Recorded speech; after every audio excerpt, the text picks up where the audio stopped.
Oi, gente, meu nome é Saula, cursando o curso de Letras da Universidade Estadual de Goiás, Campus Morrinhos.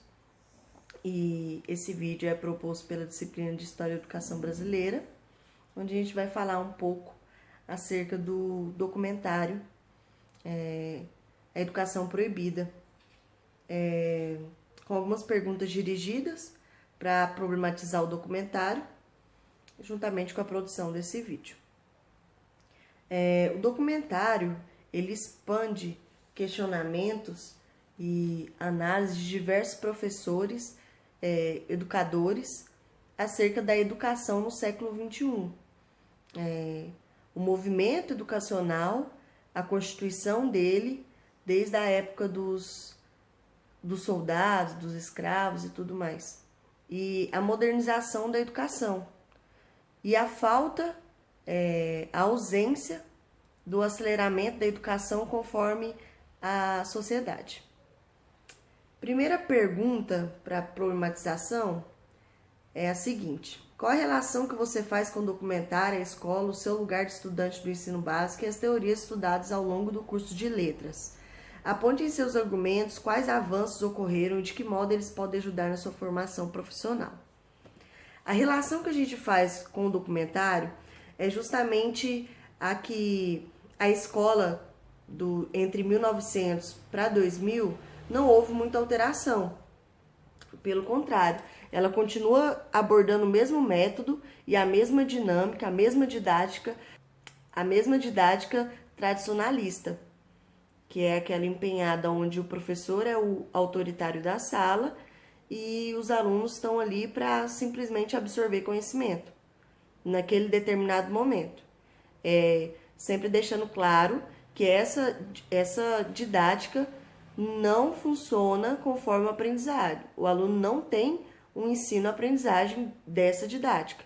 Ele só tem, basicamente, aquele sentido de decoreba, naquele momento e naquele determinado lugar. Quais avanços ocorreram e de que modo eles podem ajudar na minha formação enquanto profissional? Eu acredito que nós, como futuros profissionais da língua portuguesa e da língua inglesa, a gente pode trazer diversos apontamentos diante do documentário que possam modificar o ensino atual, como o ensino de Sócrates, que era determinado por reflexões e pensamentos liberais, onde todos tinham o poder de fala. Hoje em dia já não é o mesmo método. A gente vê essa discrepância e essa autodeterminação em cima do aluno quando ele não pode defender o seu argumento e tendo que ocupar essa identidade do aluno.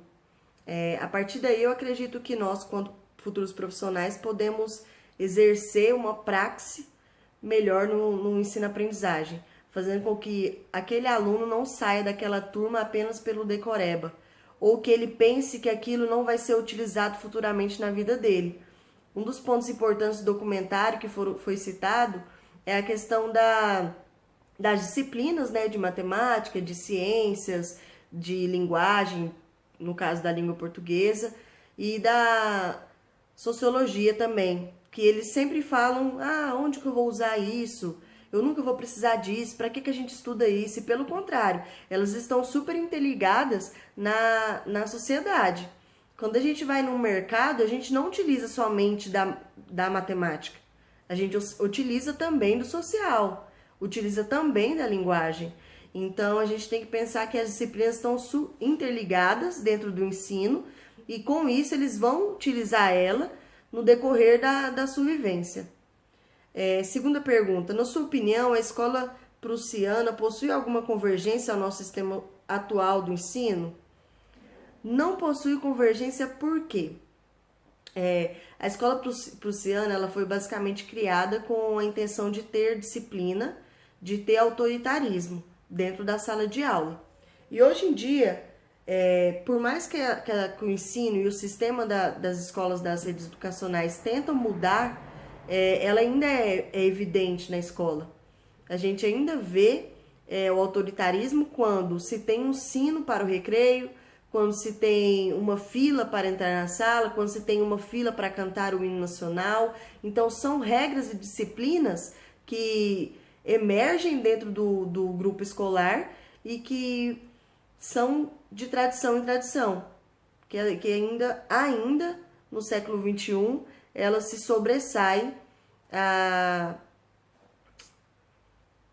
sobressaem pela escola tradicionalista.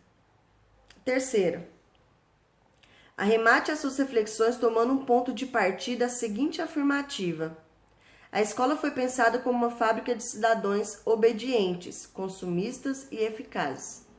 Sim, por quê? A escola funciona como um processo. Os meninos da rede de ensino básica, que seria do 1º ano ao 5º ano, né? Eles estão ali basicamente para aprenderem a lerem, a escreverem seu nome, a saberem diagnosticar alguns tipos de palavras, a somarem, a diminuírem. Basicamente a vivência social, né? Do 1º ano ao 5º ano, eles aprendem o básico da educação. Já no 6º ao 9º, a gente vê que desperta algumas reflexões dos alunos, mas infelizmente eles não são retomadas por conta dessa disciplina, dessa hierarquia na escola. A escola infringe eles para que se pensem apenas no futuro, para que pensem, vocês estão aqui para estudar, para aprender, futuramente, terminando o ensino médio, vocês vão fazer uma faculdade, vão escolher qual curso, qual ramo vocês vão tomar profissionalmente, e depois disso vocês vão trabalhar. Que seja na área que você estudou, ou que não seja na área que você estudou, que seja uma área que você goste. Então ela funciona como uma roda. É até engraçado falar isso, dá para fazer uma semelhança com o filme do Charlie Chaplin, né? Que ele tá ali fazendo as ferramentas e trabalhando naquele mesmo sincrônica, né? Naquele mesmo ritmo. E a escola funciona basicamente da mesma forma, em que o aluno vai estudando para trabalhar, e depois de trabalho não tem mais finalização. Ou seja, o aluno ele foi projetado para rodar a economia do país, de qualquer país que ele tenha a sua identidade. Quarta, quais são os pontos relevantes ou não do documentário? Em algum momento há uma possível romantização do ensino? Lance luz para pensar a partir das leituras empreendidas na disciplina de História da Educação Brasileira.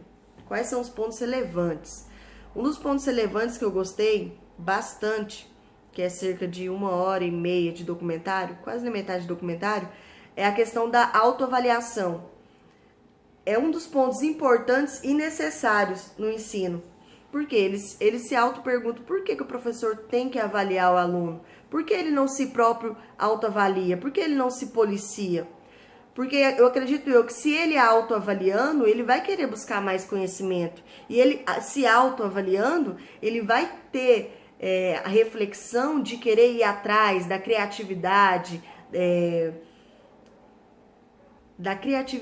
de ir em busca de algo, do porquê isso, porquê aquilo, eu quero aprender isso, eu quero aprender aquilo, e assim o aluno vai tomando seu rumo. Essa autoavaliação é tão importante porque no início do nosso curso de letras, a gente teve uma disciplina sociolinguística, se eu não me engano, e a gente fazia todo bimestre a sua autoavaliação. Era até um pouco engraçado porque a gente falava, a gente vai se autoavaliar, como assim? E cada um se avaliava de acordo com o seu procedimento ocorrido durante o seu bimestre. Então tinha pessoas que eram super sinceras, a ponto de falar, olha, eu não me pronunciei, eu não me refleti bastante o necessário, aquilo que eu acreditava, então eu mereço uma nota 1. E outros já falavam, não, eu me policiei, eu fui atrás, eu corri atrás desses conteúdos, eu estudei, eu mereço uma nota máxima. Já outros eram relevantes e diziam que mereciam meia nota. É interessante isso porque além dele criar a sua disciplina, o seu autopoliciamento, ele vai criar uma motivação a mais para ir em busca daquilo, sabendo que ele não foi suficiente e sabendo que ele pode ir além daquilo que ele já foi. Então esse é um dos pontos mais importantes que eu achei do documentário, que eu acredito que deveriam estar explícitos na escola, que seja do ensino fundamental 2, porque no 1 eles capaz que ainda estão em aprendizagem básica, né? Mas no ensino fundamental 2 seria bacana colocar esse tipo de conteúdo.